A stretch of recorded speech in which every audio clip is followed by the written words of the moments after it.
Hello, I'm Rick Goldman, a lawyer with Educaloi. I'd like to welcome you to Educaloi's series of short videos on tools for planning ahead. In this one, we'll look at the power of attorney. A power of attorney is a document to name someone to help you with certain tasks. As with any legal document, you must be of sound mind and understand what you are signing.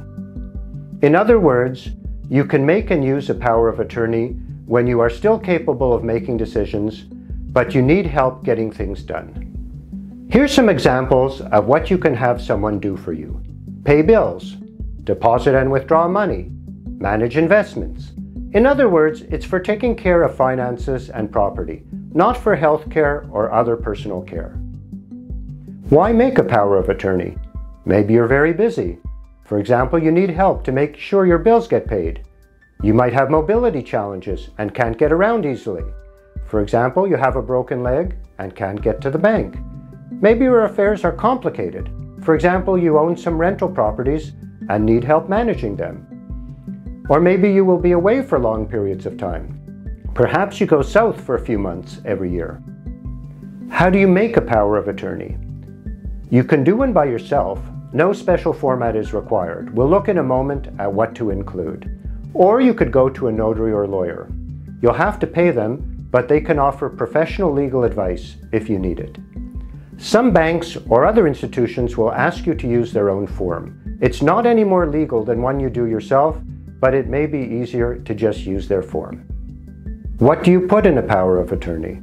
Here's a simple example. It shows the important things to include: your name and the name of the person you're giving powers to, the powers you're giving them, your signature, the date. In this power of attorney, a father authorizes his son to do different things for him, like deposit his pension check and pay some bills. The son has to report to the father every 6 months, and the power of attorney has an expiry date. Controls like this are optional, but can help to protect you. The person who will be carrying out the duties does not have to sign, but it may be a good idea to make sure they accept to carry out the duties involved. Here's some tips. You may not need a power of attorney at all. If the duties involved are simple, you might be able to take care of them through direct deposit and online banking. It all depends how comfortable you are with doing things online. You can cancel it at any time if you change your mind or suspect abuse. You'd have to inform all the institutions involved, for example, the bank. Here's some helpful resources. The Notary Information Line. It's free and available in English. Educaloi's Power of Attorney Guide. It provides more detail and examples.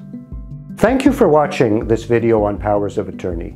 We invite you to watch the other 2 short videos in this Tools for Planning Ahead series, or take part in our Tools for Planning Ahead workshop, for which you can register on the workshop section of our website, educaloi.qc.ca.